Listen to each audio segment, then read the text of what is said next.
पूर्ण परमेश्वर सतगुरु रामपाल जी भगवान की प्रेरणा से हम सात संगति से जुड़े हुए सत्सेवक एक बार फिर मर्यादित भक्ति से भटक चुकी आत्माओं के लिए भक्ति और मर्यादाओं को लेकर प्रतिदिन एक एक वीडियो बनाकर उन्हें काल के मुख से निकालने का प्रयास करेंगे। तो चलिए आज के वीडियो के माध्यम से विधिवत तरीके से तीनों समय की आरती करने के विषय में जानने का प्रयास करेंगे। त्रिकाल संध्या अर्थात तीनों समय की आरती, सुबह का नित्य नियम, दोपहर की असुर निकंदन रमैणी और सायंकाल की संध्या आरती, जिसके विषय में संपूर्ण शंका समाधान अब इस वीडियो में होने जा रहा है।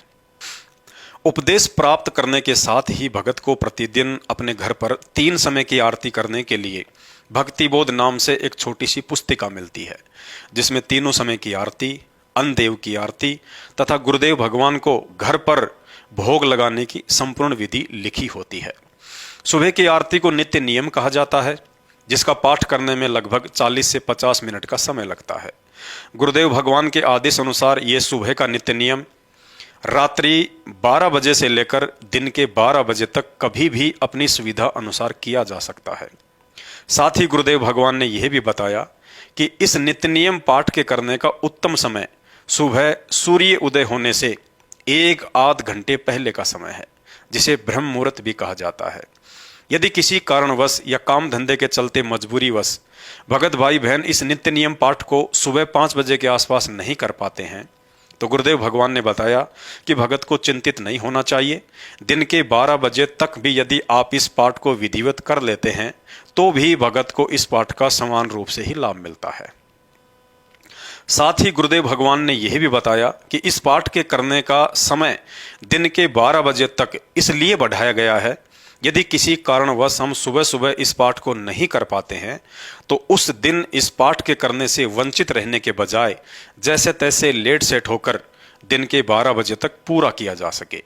अर्थात दिन के 12 बजे तक का समय गुरुदेव भगवान ने हम भक्तों को अपनी तरफ से एक एक्स्ट्रा ऑप्शन दिया है। अब यदि आप काम धंधे से फ्री हैं, आपके पास इस नित्य नियम पाठ को सुबह सुबह ही करने का पर्याप्त समय है और उसके बावजूद भी यदि आप आलस्य करते हैं, इस पाठ को रोजाना सुबह सूर्योदय के समय ना करके दिन के 9 बजे, 10 बजे, 11 बजे या 11 बजे तक करते हैं, तो आपको इस पाठ का संपूर्ण लाभ मिलना मुश्किल है, क्योंकि आप गुरुदेव भगवान द्वारा दिए गए उस ऑप्शन का नाजायज फायदा उठा रहे हैं। क्योंकि दिन के 12 बजे तक नित्य नियम करने का यह ऑप्शन विशेष परिस्थितियों के लिए है, ना कि रोजाना के लिए। हमें विचार करना चाहिए कि वेदों में वर्णित यह त्रिकाल संध्या अर्थात तीनों समय की आरती गुरुदेव भगवान ने जो हमें बख्शी है, यह साधना तो 33 करोड़ देवी देवताओं को भी नसीब नहीं है। उसके उपरांत भी यदि हम इस भक्ति साधना को करने में आलस्य करते हैं तो इससे गुरुदेव भगवान नाराज होते हैं और हम भक्ति का संपूर्ण लाभ उठाने से वंचित रह जाएंगे। दूसरा विचारणीय विषय यह है कि काल निरंजन तक की आदि अधूरी भक्ति साधना करने वाले साधक भी सुबह सुबह सूर्य उदय होने से पूर्व ही मंदिर, मस्जिद, चर्च व गुरुद्वारों में अपनी अपनी पूजा अर्चना शुरू कर देते हैं, जबकि उनकी साधना शास्त्र विरुद्ध होने से कुछ लाभदायक भी नहीं है।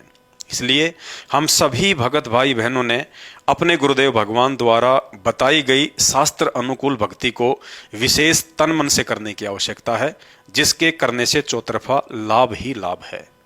इसके बाद दोपहर की आरती करनी होती है। दोपहर की आरती को असुर निकंदन रमैणी कहा जाता है। इस पाठ को करने में लगभग 16 से 20 मिनट का समय लगता है।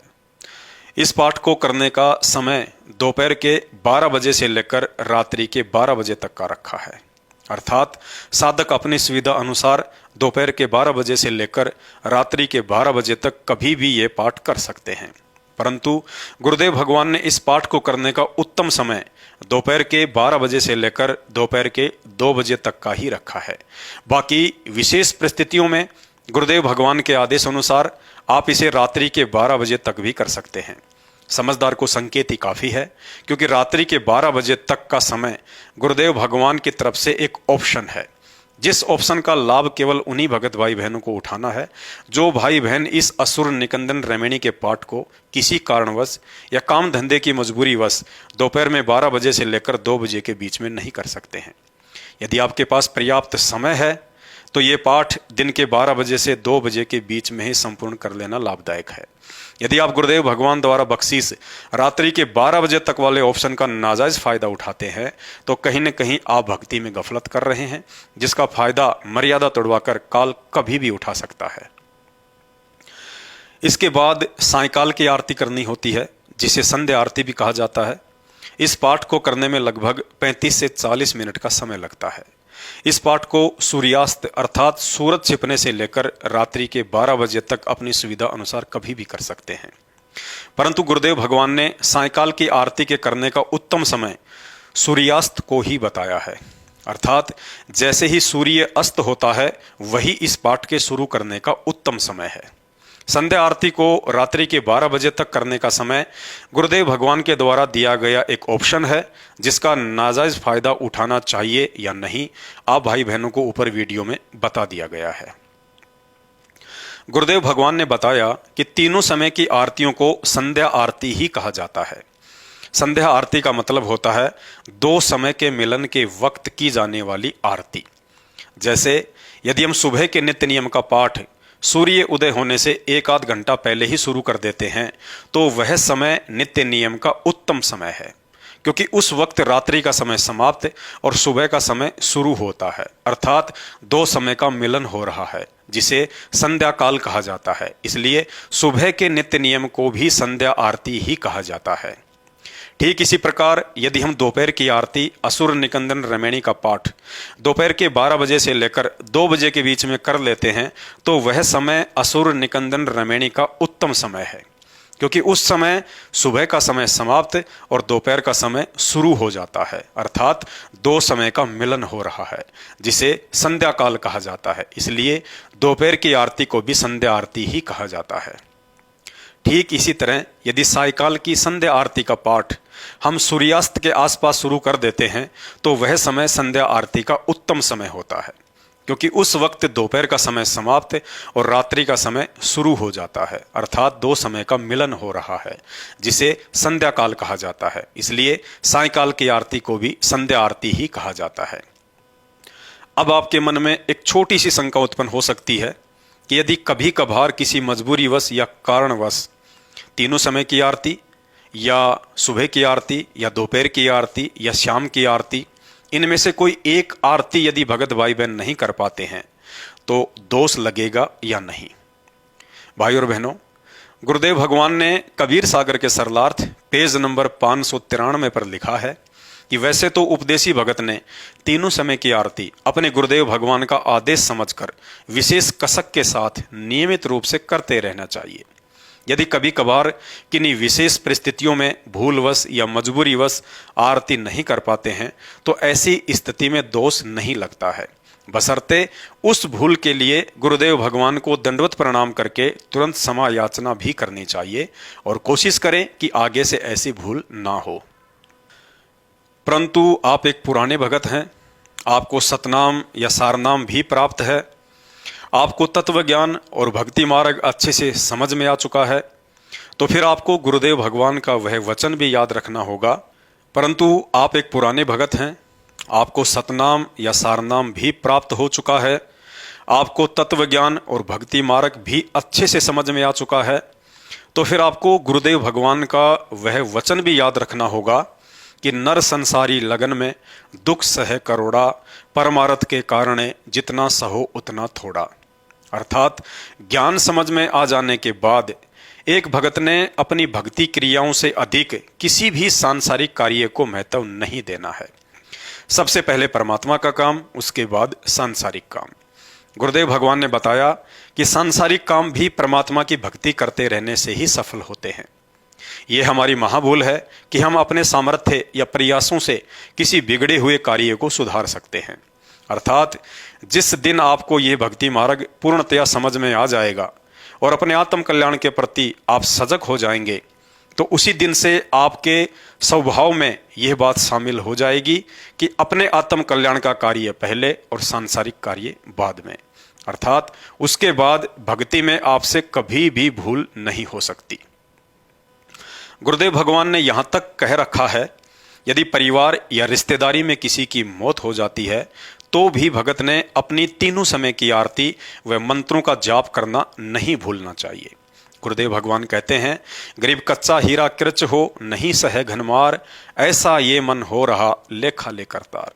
यदि भगत मर्यादा में है और भक्ति करते करते भी उसके सामने कुछ विशेष परिस्थितियां पैदा हो जाती हैं, तो यह सोचकर धैर्य और विवेक से काम लेना चाहिए कि अवश्य इस समय गुरुदेव भगवान द्वारा मेरी परीक्षा ली जा रही है और मुझे इन परिस्थितियों से विचलित होने के बजाय गुरुदेव पर विश्वास रखकर अपनी भक्ति पर दृढ़ बने रहना है।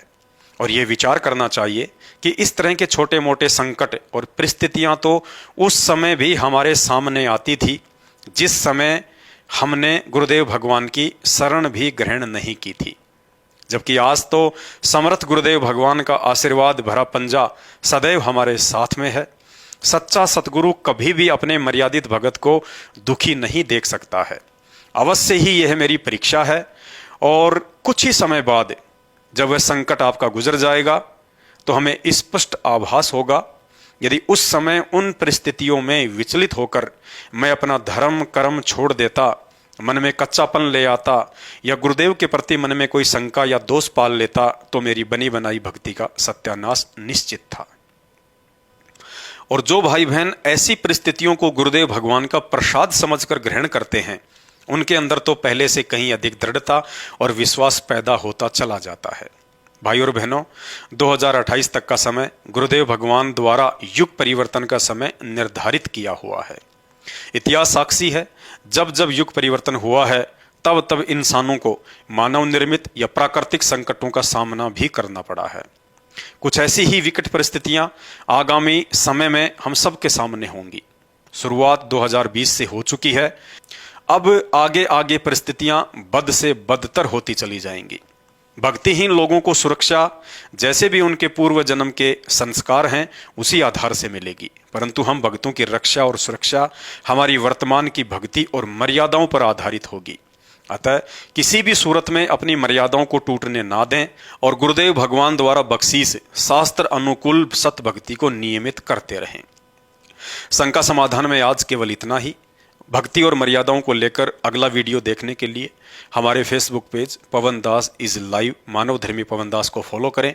अच्छा लगे तो शेयर करें। बंदी छोड़ सतगुरु रामपाल जी भगवान की जय हो।